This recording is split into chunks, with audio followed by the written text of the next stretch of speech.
أعوذ بالله من الشيطان الرجيم بسم الله الرحمن الرحيم الحمد لله رب العالمين والصلاة والسلام على أشرف الأنبياء والمرسلين سيدنا ونبينا وحبيبنا وشفيعنا أبي القاسم المصطفى محمد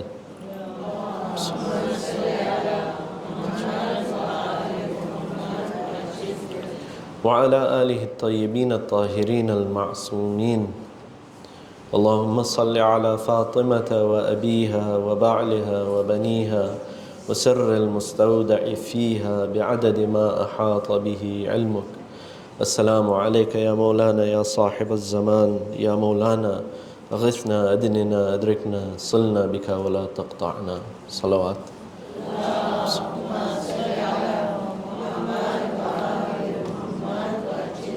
So in advance, Eid Mubarak everyone. Tomorrow is a very, very big Eid. It's an Eid for the followers of Imam Ali ibn Abi Talib. Allahumma salli ala Muhammad wa ajil faraj. And it's highly recommended to fast tomorrow.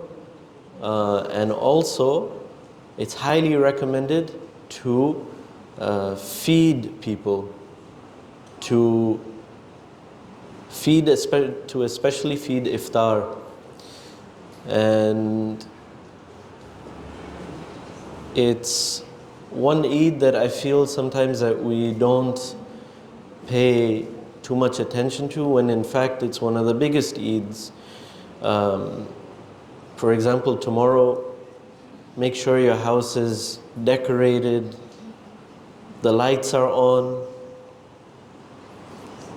Make sure you give gifts to your kids, to your siblings if it's possible. Especially for the kids, make them feel that this is a very big Eid and it's something where we be extra happy tomorrow. So, inshallah, may Allah make us amongst those who are followers of Imam Ali alayhi salam with a loud salawat. Allahumma salli ala.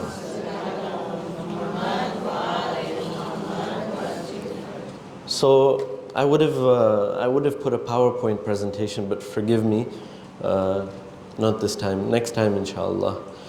But the title of the topic, or the topic of the discussion today, is the Sunnah of Allah. Now, when we go through misfortunes, when we go through trials, when a calamity befalls us, or for example, when we see injustices being committed all over the world, for example, when we see a genocide that's being committed in front of our eyes, or when we hear about a natural disaster that kills lots of people, naturally a lot of questions come into our mind, right? Why does Allah let these things happen? Why doesn't He intervene? Why doesn't He punish the oppressor? Why doesn't He give the believers victory?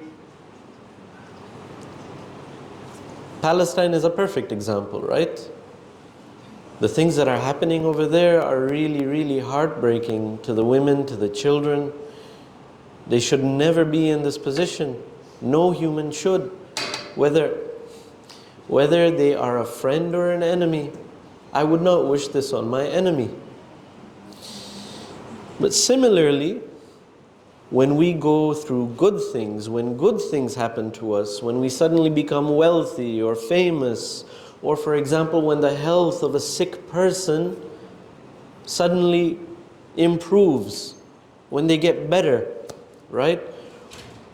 Or when we have a righteous child, we also have questions about that. Sometimes we ask, for instance, where did these blessings come from? What is the reason for these blessings? What is the primary factor that led to this good thing happening to me or to my family member or to my loved one, right? Or what did I do right? Or what did my family members do right? What did my mother, my father, what did my ancestors do right?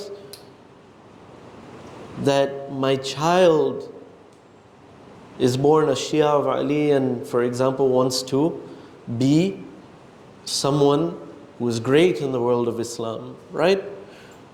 I mean, think about it. Our ancestors, 3-4 generations ago, were Ismaili, right? And before that, what were they?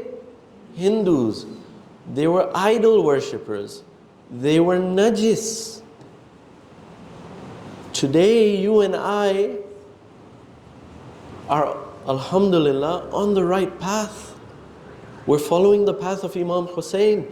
They didn't have the path of Imam Hussein, but we did. What is it that contributed to me and you, whose ancestors were Hindu, being Shia? Do we ever ask that question? They must have done something right. Right? That Ramji or Kanji or Kaku or whatever must have done something right. So, question. Allah is Allah, right? He can do whatever He wants. But does He do what He wants out of whim? Or does He act on a case-by-case basis? Or does He carry out His will based on a set of principles? Can anyone... How many of you think that Allah acts on whim or on a case-by-case basis? Hands up. Wow, you guys are smart, mashallah. So yeah, the answer is that Allah acts based on a set of principles. When we speak, or here's another question actually. Can we understand His plan, or is it too complicated? How many of you say it's too complicated? Wow, you guys really are smart, mashallah. So, when we speak about the Ahlul Bayt, we always hear that they had a certain way of doing things, right? We hear, for example, that when the Prophet ﷺ would speak to someone, Allahumma salli ala Muhammad wa ala Muhammad wa ajjil faraj. When he would speak to someone, what would happen? What would he do? He would turn his entire body to speak to that person. He wouldn't do this. He would do that, right? He would turn his entire body and focus his entire attention on that person. That was a sunnat Rasul, right? Or for example, when Imam Ali went into battle, what would he do? He'd wear a hadid as-sin, right? Or the Imams, whenever they went into battle, they would first preach to the enemy. That was a sunnah of the Ahlul Bayt. Or for example, Bibi Fatima salamullah alayha, what would she do? Allahumma salli ala Muhammad wa ala Muhammad. What would she do? While she would clean the house, she would recite a certain ayah of the Quran. وَمَا عِنْدَ اللَّهِ خَيْرٌ وَأَبْقَى وَمَا عِنْدَ اللَّهِ خَيْرٌ. This is the sunnah of Bibi Fatima Zahra, right? So, does Allah also have a sunnah? Does Allah have a way of doing things? He does. And just what are these sunnahs? They are a set of principles and rules based on which Allah governs all of existence and all of creation. It's how Allah deals with us, how Allah deals with a mu'min, how Allah deals with a poor person, how Allah deals with a rich person, how Allah deals with a kafir, how Allah deals with a munafiq, how Allah deals with an oppressor, how Allah deals with the oppressed. He has a set of principles, a consistent set of principles. And they have certain attributes. For example, they don't change. Allah doesn't change His principles. When you look in the Quran, right, and this is where we learn mostly about Allah's Sunnah. The vast majority of Allah's Sunnah are mentioned in the Holy Quran. When we study the Quran, just pay attention to this. Just read through and see where Allah sometimes will say, for example, He'll say, "La yukallifullahu nafsan illa wus'aha." That's a sunnah. Or for example, "Siru fil ard, fanzuru kayfa kana aqibatul mukaththibin." Right? Travel the world and see what happened to the past generations. أَلَمْ يَرَوْا كَمْ أَهْلَكْنَا قَبْلَهُمْ مِنَ الْقُرُونِ أَنَّهُمْ إِلَيْهِمْ لَا يَرْجِعُونَ. Allah had a certain way of dealing with these civilizations. When you look at history, we often think that history is linear, right? Beginning to end, straight line. No, in fact, history is cyclical. It goes round and round. History is a repetition of what happened in the past. Every civilization that came will go. Every tyrant that came will go. Everyone who does sabr will win. These are all sunnah of Allah. Inna Allaha ma'as sabirin, for example. So one attribute is that they don't change. Another one is we cannot change, rebel, or defeat them. Allah has designed this dunya in such a way, according to a set of laws, according to a set of principles, that no matter how much you and I try to rebel, we cannot fight against them. Another attribute is that some of these things, some of these sunnahs are mutlaq, which means regardless of our actions, what happens? Allah still acts based on them. For example, the sunnah of sending prophets. Whether you and I do good deeds or bad deeds, Allah, as a matter of principle, sends guides. وَلِكُلِّ أُمَّةٍ هَادٍ وَلَقَدْ بَعَثْنَا فِي كُلِّ أُمَّةٍ رَسُولًا أَنِ اعْبُدُوا اللَّهَ وَاجْتَنِبُوا الطَّاغُوتِ. To every ummah we sent a prophet, a rasul, so that he tells us to worship Allah and to distance ourselves from the taghut, from those who cross the boundaries that Allah has set. Whether they be idols, whether they be another human being, right? That is one sunnah, that our actions don't play any role in it. Allah will send a prophet. Allah will send a guide. Some of them are conditional on our own actions. For example, if you maintain family relations, what happens? Allah increases your lifespan. But when you cut family relations, Allah cuts your lifespan. Right? Or for example, Allahu waliyul ladhina amanu yukhrijuhum min adh-dhulumati ila an-nur walladhina kafaru awliyahum at-taghut yukhrijunahum min an-nuri ila adh-dhulumat. Right? The guardian of those who believe is Allah. He will take them from darkness to light. And those who disbelieve, their guardians are the taghut, and they will take them from light to darkness.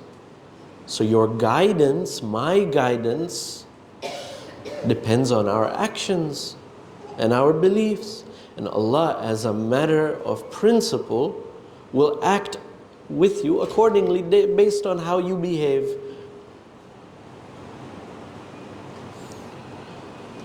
So you can see that there are many sunnahs that we are familiar with. I can list a whole bunch more, but I won't go into too many. For example, charity protects one from bala, or dua has an effect on divine decree. For example, on Laylatul Qadr, it's better than 1,000 nights, months. It's not coming to my head right now. It's a lot. When you recite dua or when you supplicate to Allah on the night of Qadr, the barakah that comes from that night is so great that Allah sometimes will change your destiny there based on your actions, based on your du'as.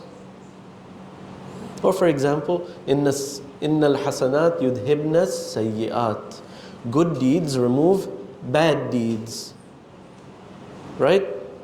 Good deeds remove bala. And the fact that Allah has mentioned these sunnahs for you and me is a sign of His mercy. Think about it. Allah is saying, Allah is all-knowing, Allah is all-powerful, Allah is all-wise. So He says, I can do whatever I want. Right? Allah can do whatever He wants. Everything happens with His permission. If He doesn't want something to happen, it will not happen. And we are powerless to stop it. Right?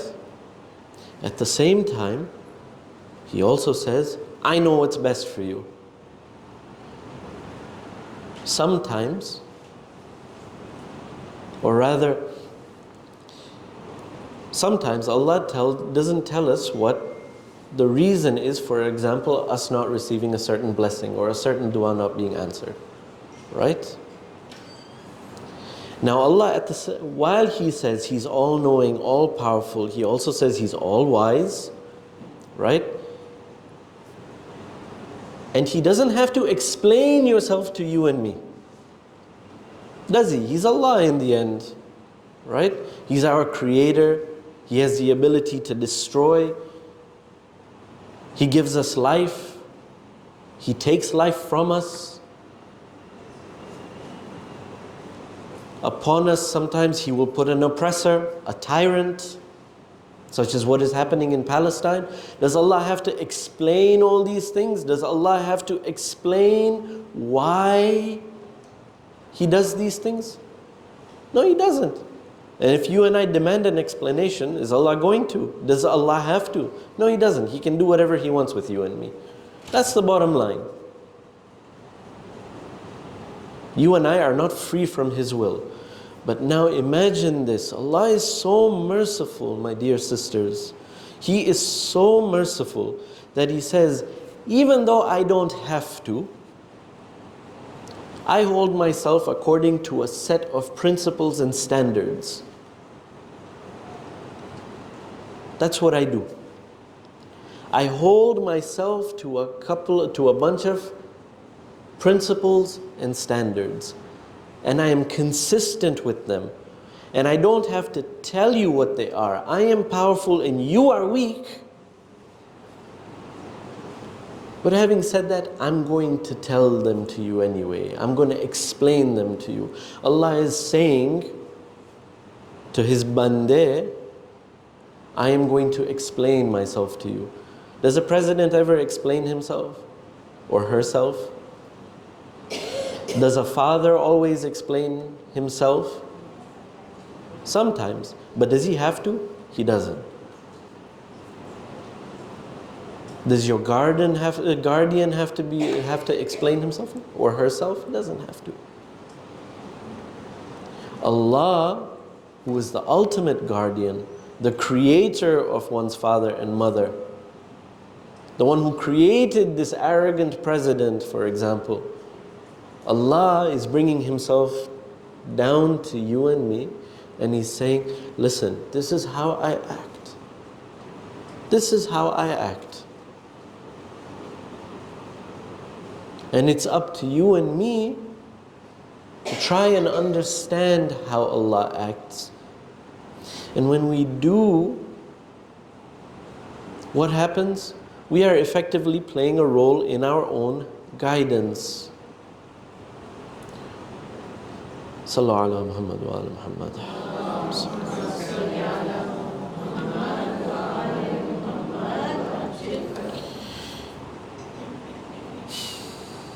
Sorry, I was up till 3 in the morning, so forgive me if my lecture is a bit disjointed.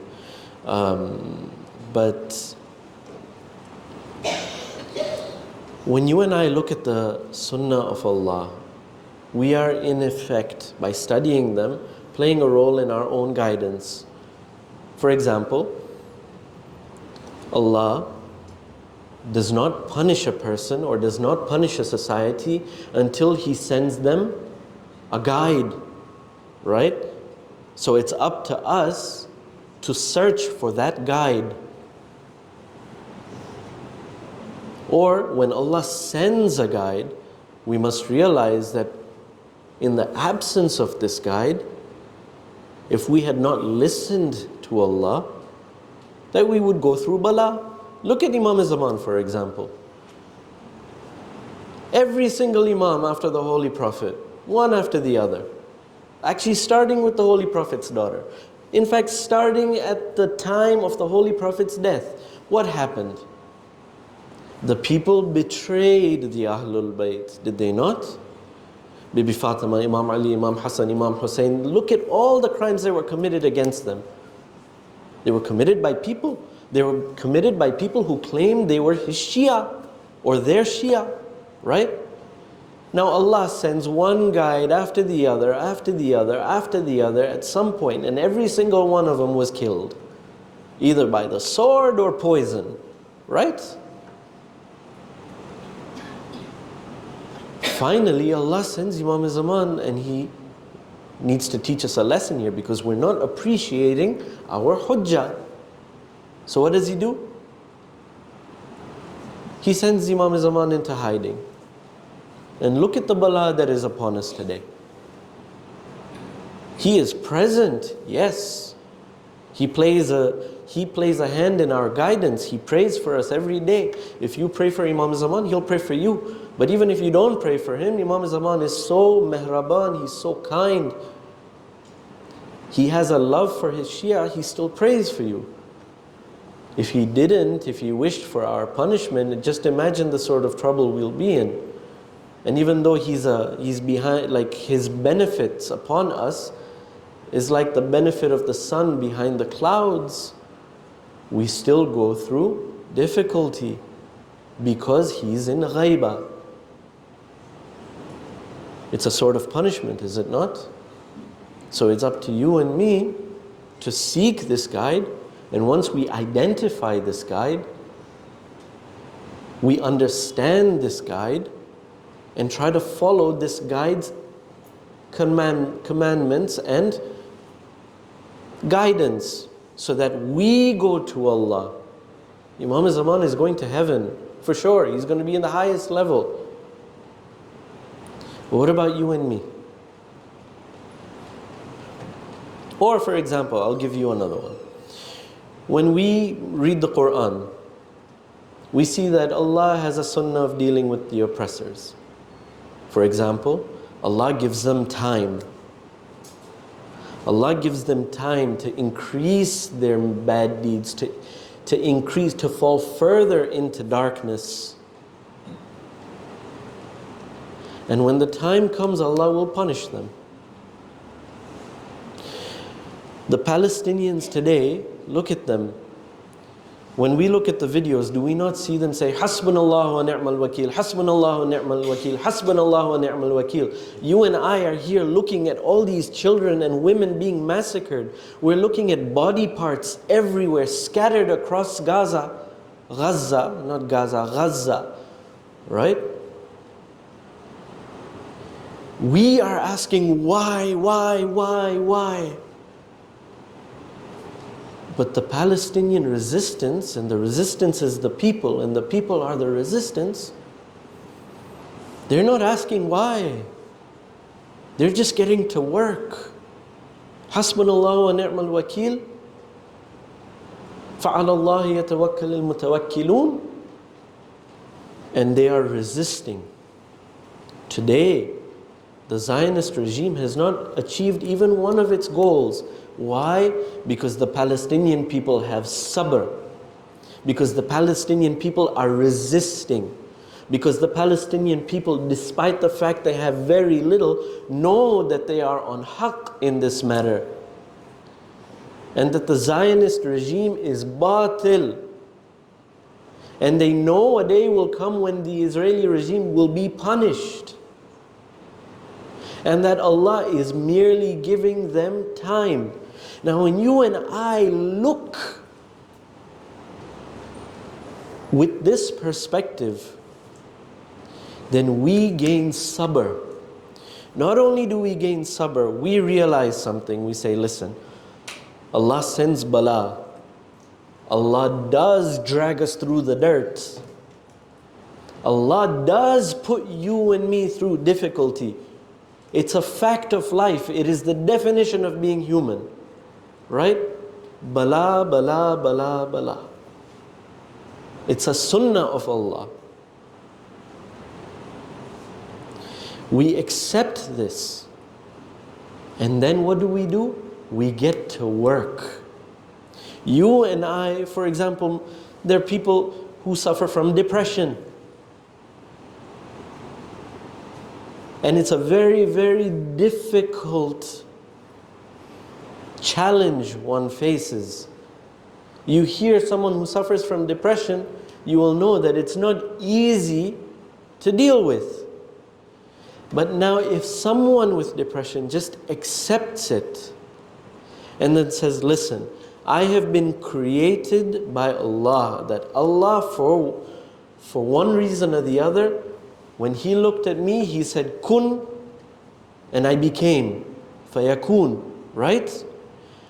Allah consciously, out of His own free will, decided to create you and me, or decided to create that Bande Khuda with depression, and give him this challenge, or give her this challenge.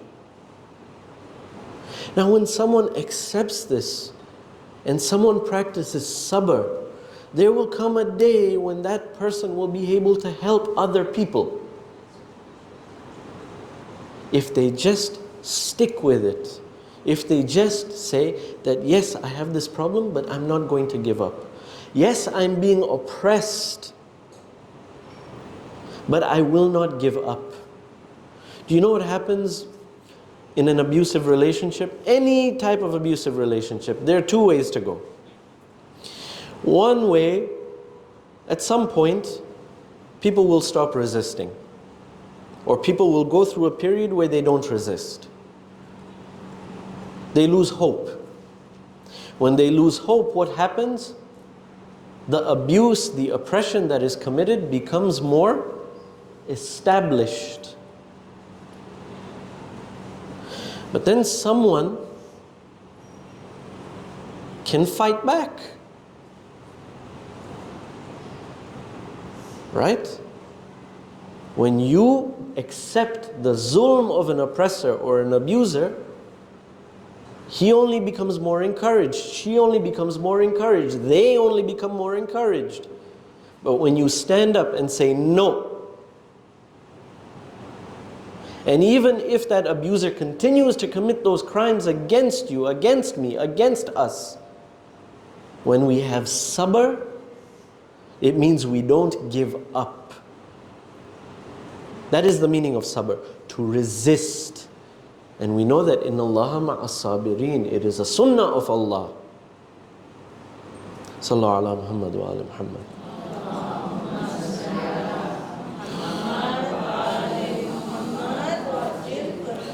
So, given that we are on the doorstep of a Ghadeer, I want to speak very briefly about one sunnah in particular, and that is that Allah sends leaders and guides to every nation.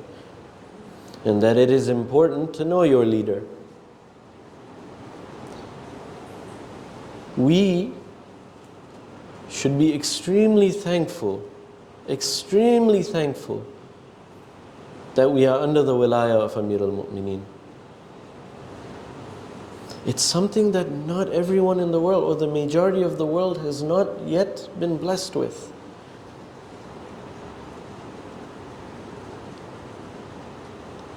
When we read Ayatul Kursi, going back to the ayah, Allah waliyul ladhina amanu yukhrijuhum min al-dhulumati ila an-nur wal ladhina kafaru awliyahum at-taghut yukhrijunahum min an-nuri ila al-dhulumat. right? What is Allah saying over here? Allah is saying here that there are two khats, there are two lines, there are two paths. There's haqq and there's batil. Is there a third one? No, there is no third path. If you and I are not following the path of haqq, then we are following the path of batil. We are not free in this regard. Even if you and I say, I am going to follow my own path, in effect that is saying that I am not going to follow Allah's path. I'm going to act based on my principles, what I personally believe to be right. I will not submit to Allah. To an extent, that person, no matter how good that person is, has submitted to other than Allah, has submitted to the taghut, has put above him a false deity, has crossed certain lines that Allah set for us. Now, when you look at haqq, the path of haqq, they all have their leaders, right? Allahu waliyul ladina amanu. Allah is the guardian, the wali of those people who are believers. And He guides them from the darkness to the light. And who are those leaders who represent Allah? The Ahlul Bayt, the righteous Maraja, Imam Ali, Imam Hussein, Imam Zaman, right? But now if they are not our wali, if they are not our walis, does that mean we don't have a wali? No. Our wali is shaitan. Our wali is someone other than Allah. Our wali is someone other than a representative of Allah. I'll give you an example, and this is a story. The second Khalifa had a son named Abdullah. How many of you have heard of Abdullah ibn Umar? How many of you have seen Mukhtar Nama? Right? There's one point where Mukhtar goes to someone in Makkah, and he goes to his sister.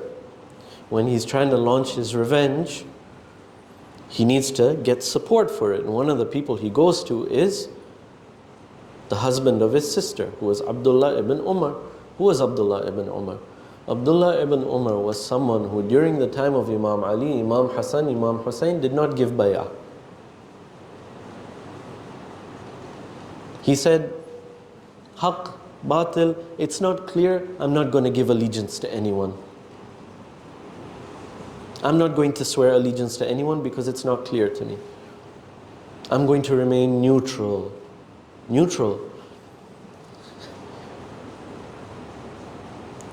Abdullah ibn Umar continues in this state.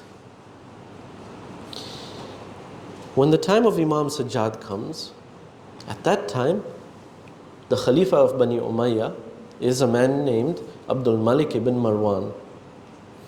Yazid, who killed Imam Hussein, la'atullah alayh, when Yazid died, his son Muawiyah came into power. He ruled only for 6 months. After Muawiyah came Marwan ibn Hakam, who was an old man by then. When Marwan died, his son Abdul Malik came. Who was Abdul Malik ibn Marwan? He was someone who was known before becoming Khalifa to be a reciter and a qari of the Quran. He would be in the mosque all this time. But when finally people went to him and told him that your father Marwan is dead, he closes the book and he says, هَذَا فِرَاقٌ بَيْنِي وَبَيْنَكَ Khudafis. And then he continued a rampage of oppression. He had a governor.